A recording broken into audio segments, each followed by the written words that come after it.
We saw a previous version of this with the WoW dungeons, where if they fit in the map, and I really wanted to check out the second one. I think it's really fun to see if the scale actually works. To the music. Wait, where is the song from?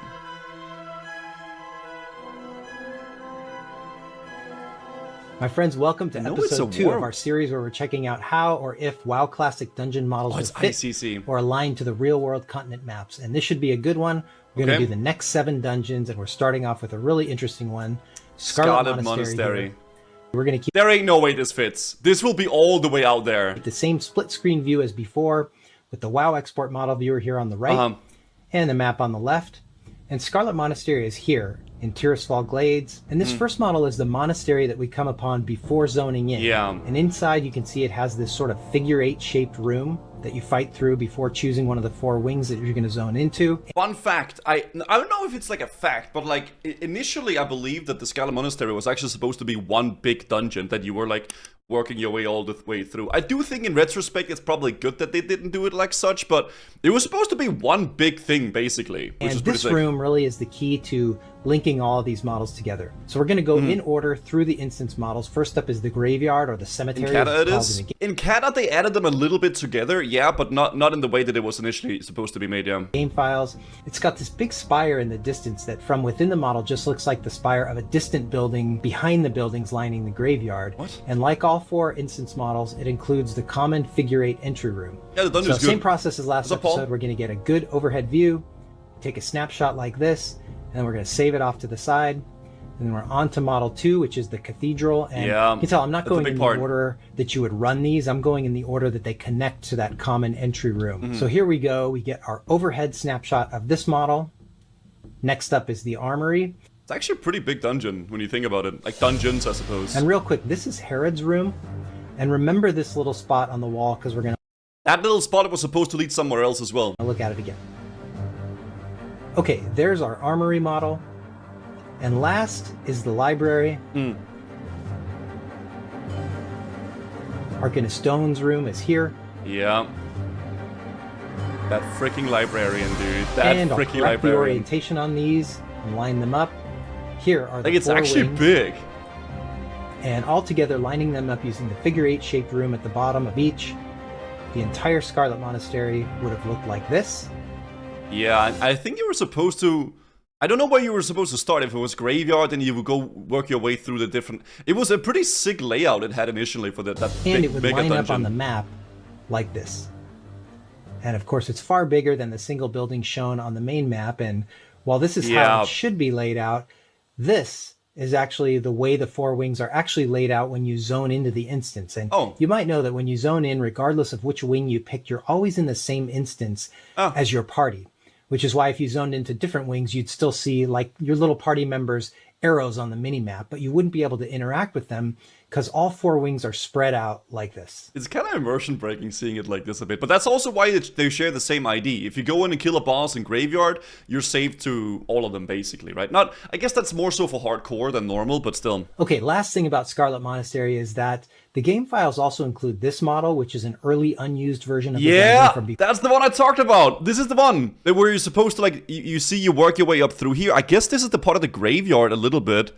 This looks like the graveyard bit, and then in here, this is the part where you fight Houndmaster Luxie.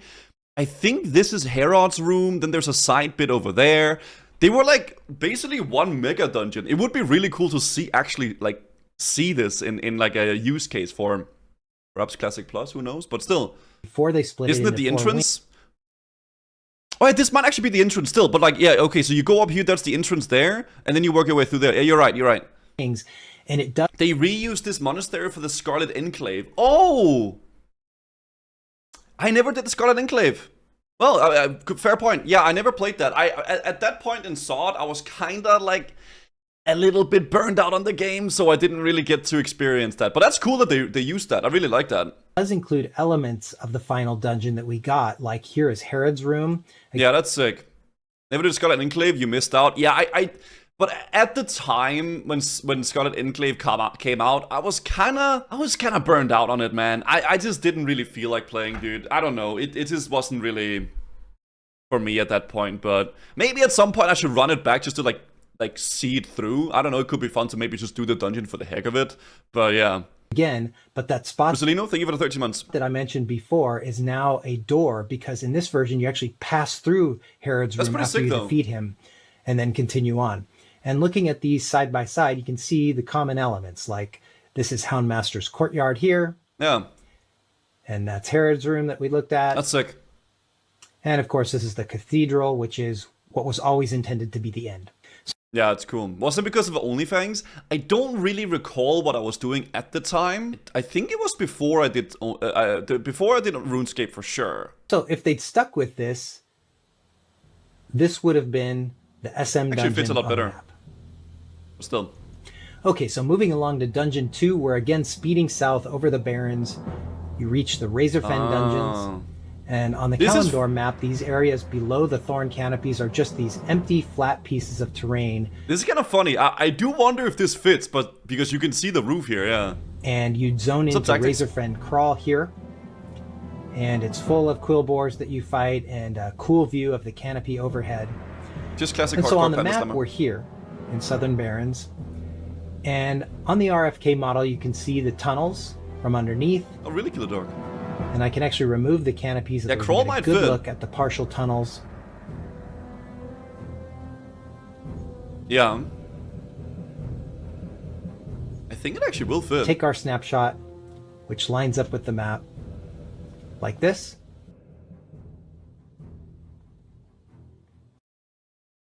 Oh, shit! I feel like that's the one. Damn, okay. That's actually like a perfect fit. Okay, from there we move over to Razorfen Downs. That's nice. This one I don't know though. I feel like this is just for the outdoor, you access only after a series of pathways or tunnels leading to the... Weirdly enough, I never looked up while running around in here. I actually never thought to look up. This big snout-shaped entrance. Now that I think about it. A few more tunnels and then you'd zone in here and fight through this spiral hill with Amnenar at the top. Amnenar. And on the map, we'll just slide over. Actually, it might fit as well. This is actually the Kalimdor model that we're looking at first with the snout entrance, but not much else under the canopy. And I'm not going to take the time to do the snapshot of this one because the actual instance model, which is here, it looks includes the same. enough of the entrance tunnel for us to line it up with the map. Okay. And again, removing the canopy, we can see the whole place. It's so small, actually, when you look at it like this. Snapshot that. And if we slide that one into its spot on the map, just like RFK, RFD fits really nice into... Bro, these are the only dungeons I feel like they actually, like, really... Maybe Zul'Farrak as well, though, but... The map, and you can tell which of these early dungeons that they planned, or at least thought it might be a possibility that the dungeons would exist uninstance or out in the main maps. Yeah, that's actually a good point. Maybe they had intended them to be open world dungeons. Because you know, like, what is it called? Sul... I can't remember the name now. But the one in Hinterlands.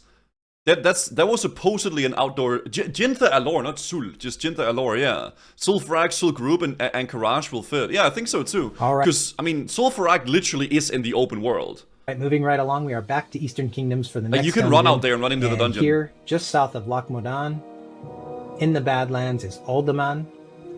And peeking under the terrain, Uldaman you can is see massive, that the surely. pre-instance entrance tunnels are here. And over here is the entrance with a portion of the first rectangular-shaped hallways that are inside the dungeon. Yeah.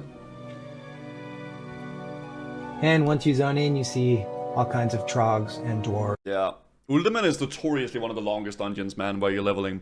Open world dungeons was the original idea from EverQuest. Yeah, I don't know if they just didn't have the...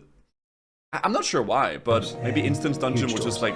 So on the map, we would be here. I'm not sure. And this first model is the entrance model that we just looked at beneath the Eastern Kingdoms terrain.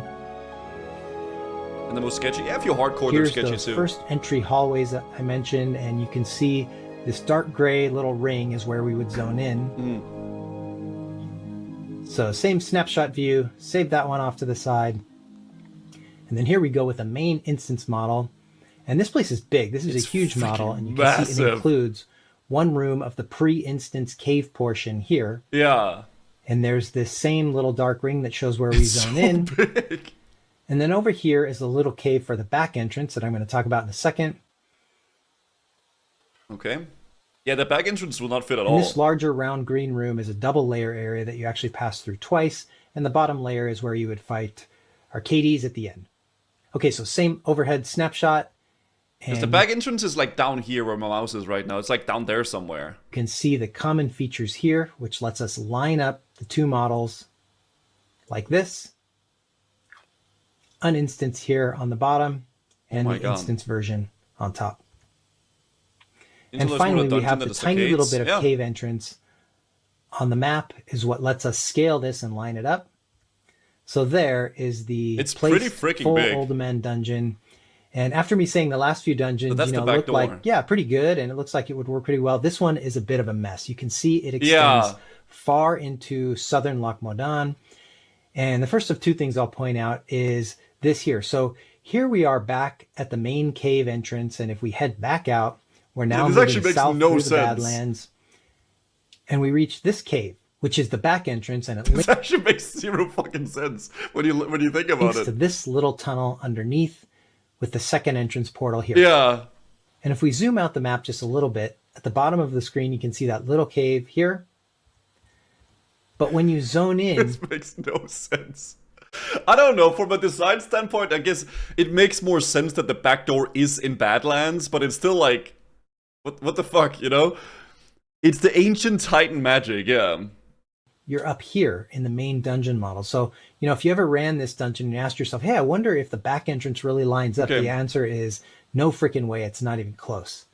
And in fact, it almost is like the whole thing is backward or was intended to be like a mirror image, and maybe you would progress south. I don't know. I don't think they thought about it, honestly.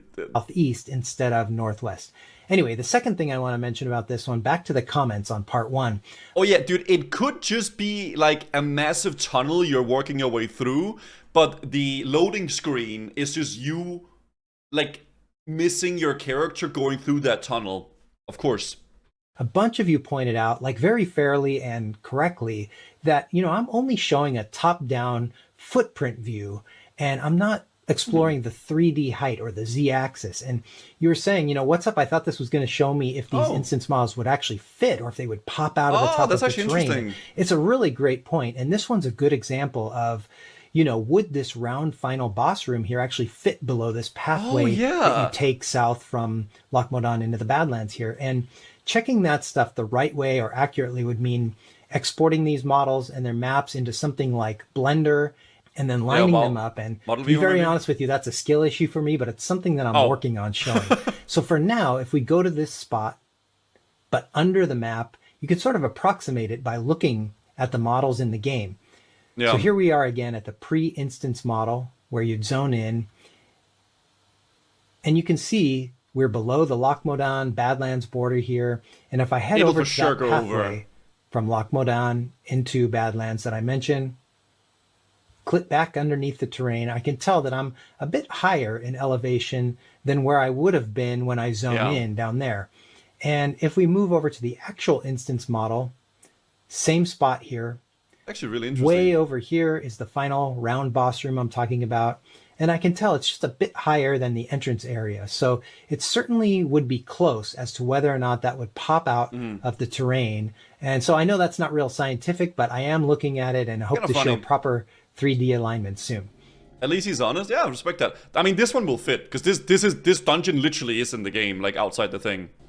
Next up is Zul'Farrak, the completely open air desert dungeon. It's full of trolls and other enemies. And I'm not going to spend as much time on this one because it is frankly the very best aligned dungeon in the game from a standpoint of the differences between the instanced and uninstanced versions. But we will look at the maps.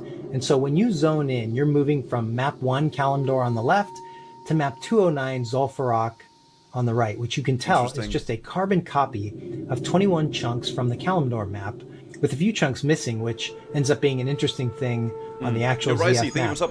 And so here is a side-by-side comparison. Wait, they just put water in the instance map here? I never knew that. They actually just why did they fill up the crater? That's retail? I don't think it's flooded in retail, is it? Here is a side-by-side comparison. It's the Kata version. Kata flooded Unguru. Did it really? But like, why would it be? Oh, it's because we're running in the vanilla, in Classic, we're running on like the Legion client, right? They didn't adjust the water in the dungeon map. As best as I could sort of sync up. And by the way, this is a, you know, zero AI, full manual. Yeah, I don't think Unguru is flooded. Crater doesn't have water in Kata. I'm going freaking crazy. You don't supposed to it anyhow. You're not supposed to see it. Yeah, but it's still funny anyway. Key amateur editing situation. Wait, I'm getting confused. Wait, we're not running on the client. Wait. Yeah, Thousand Needles is flooded, not Unguru, but we're in vanilla. I don't know. Here, but I'm sorry. I have a lot of fun with it, of course. So anyway, you can see that the dungeon portions are pretty much exactly the same. And the only differences really are the map cutoff situations at the border of the Zul'Farrak map. And in Zul'Farrak, even on the classic era build, which is where this map is from. Yeah, okay, he brought it up. Thank you. Ungoro and Shimmering Flats are flooded like they'd be in the Kata version. But is Ungoro flooded? Ungoro flood Kata. Is Unguru crater flooded Kata? Big Gugu. AI to see you back in WoW Gazudink SM AI says no. Yeah. Yo, Tison, thank you for the 48 months. No, so it's not. But again, otherwise the dungeon portions are pretty much identical. That's kind of funny though. And on the right, I'll zoom over to the white square that was in the top corner of the map, just because I think it's so interesting how the shaved off or missing sections of the instance map actually exist in the game files. I wonder why though. Okay, this next one's going to be a good one, I promise. In fact, this is probably the dungeon that really prompted me to want to look at this situation of where places were supposed to be on the map or in the real world in the first place. So this is Western Desolus, and we come upon this big section of mountains. Maraudon. And inside is the statue entrance to Maraudon. Such a cool and again, dungeon. Beneath the terrain, we have the long entrance tunnels to both sides, purple and orange. And once inside, you have these giant cliffs, and it's open to the sky, and you have these epic waterfalls that I always wondered, like, where the hell are we supposed to be? So true. It is such a cool looking dungeon though, but it doesn't make sense when we're in here. So that's what we'll look at here. I don't think anything will light up. Desolus, you can see the little entry statue from the top. Because I mean, if you look at it, hold on. The entrance is there. There's the whole Ken Tower plate. Where the fuck is it supposed to be? And our first model also includes that same statue, in addition to the two entry areas, purple side, and over here is orange side. So we again save our overhead view of that one, and onto the instance model here. That's Inner Maraudon, the princess area at the bottom here. And the midway open trench area here is where Celebrus would be, the druid or the keeper of the grove guy would be here. It's so big. And then again, the entrance areas that will connect with that first model are over here. So we snapshot that one. Such a good dungeon. I'll slide the first model over just a little bit. And even though the orientation is off, you can see the common areas here and here. And then here is the entrance statue that all line up the first model with like this. And so I'm going to line up these two instance models using this bottom room here, which is the orange entrance. But as I do, watch this spot, which is near the purple side. So there it goes. So yeah, this means that the two models, instanced and uninstanced, again, don't line up perfectly when there's two entrances.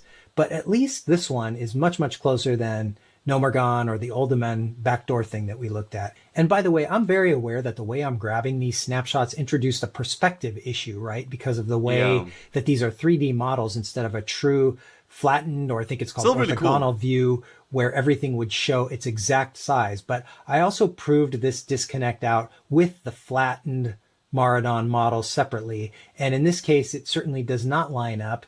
And I think it makes more sense to align these models using the purple side, the top section instead. And so when you do that, you end up with this alignment, which I think looks pretty close and actually makes a lot of sense from a map perspective, because yeah, it does. You'd have the inner Maraudon princess areas in these hills north of the entrance. And if you look specifically at Princess's round area, when we move to a 3D sort of real in-game version of the map. Wait, this one actually makes sense. Wait, there is a round area in the hills that lines up pretty close to where our map exercise put Princess. Oh, and shit. So yeah, I think that in these hills and cliffs, from like a story or lore perspective, is where the main open air inner Maraudon areas are supposed to be. Okay, Blizzard, good job. I didn't think this would make any sense. And like I said with Uldaman, I'm working on a way to link up the real cool, 3D models, like to this portion under the map over there, to actually see how this portion would line up, but maybe it would be... It would be kind of cool if they made some sort of waterfall. I mean, obviously, 2004, whatever, but it would be kind of cool if there was, like, an indication that you could see it from the outside, that there was the waterfall or something like that. That could be kind of sick. Something like this. All right, moving along to our final dungeon for this episode here. Thanks, Junkie. Swamp of Sorrows, and I'm going to cheat a little bit and remove the trees. Ooh. And there you can it's so see weird, actually. The outer entrance to Sunken Temple. And like before, if we clip underneath, you can see the pre-instance tunnels that are one model. And inside is this big central room with a big face on the ceiling, and Classic Plus instance portions incorporated into the world. Imagine if they did that. That'd be so sick. We'll see that in a second. And by the way, someone sent me a really nice message saying that Guzu watched my first episode on his stream, and I really appreciate that. But unfortunately, right away, the first thing I thought of was this hole here. And how does he know about it as well? That is crazy. Dude, yeah, I love his videos. They're really great. His very unfortunate hardcore moment. Okay. Dude, that's so funny, though. I love that. I mean, I hate it, but I love it, you know, because it's, I don't know, whatever, man. At this point, I look back at it as an interesting and fun memory. But at the time, you can ask Mordeal. I was lying on my floor in the living room, just staring at the ceiling, okay? Same view. On the map, the temple would be here. Oh, is that when I died on Gussie? That might have been when I died on Gussie, honestly. And then here's our first That's funny, though. Model with the temple and all of the tunnels. I'm gonna follow this guy. Yeah, I'll toss a link to his channel in a sec. Snapshot that and move it into place. Then here's the actual instance model. Oh my god, wait, I never knew that it was a... Wait, hold, it's a big mouth. That is so funny. It's like a... I didn't know that. Big love from Serbia. Yo, brate moj, thank you for the 2 months, dude. And there's the face. You can see it on the top from the outside. I didn't know that. And look at all these tunnels. To be honest, I was always very confused and like lost when I would run this place. But over here, this little tunnel is where you zone in and how we connect our snapshot here to the other model, just like this. And there is how Sunken Temple is, with the instance extending far beyond where you'd be if you were confined to the actual temple model. I thought this was way bigger as well, to be fair. Dude, I don't know why these videos this guy's making, man, it's making me like feel like it sounds odd, but it's making me feel like a little kid, like watching those like vanilla WoW exploration videos where they go out of bounds and go to GM Island and stuff like that. I think it's so fun. Which is one of the things they do a lot, and what makes it gives me that vibe so often seem like such awesome adventures. Okay. If you want to sub and make sure you catch episode 3, it should be an awesome one. We're going to be looking at high-level stuff like BRD, Blackrock Spire, Strath, Skolo. Thank you so much for watching. Have a great day. Cool, guys, I will leave a link to the channel. He has a lot of other videos like this as well, checking out other parts of World of Warcraft, and I think he's done it on previous games as well, for other video games too, if you guys are interested in checking out his other content as well. He's called 720 Zone. I'll leave a link to his channel there, guys. Make sure you go subscribe, leave a comment, let him know what you think about it, what you would like to see as well. That's freaking awesome. That is such a cool concept for a video. I love it. Blackrock will be a mess. I cannot wait to see BRD. That is gonna be so sick, man. Yeah, go check out his channel, guys. That would be awesome. Holy moly. It's gonna be multiple zones. I'm pleasantly surprised about Maraudon. What I would like to see about Maraudon though is where I guess he did show it somewhat where the exits and stuff were, if they lined up, but I guess they did sort of.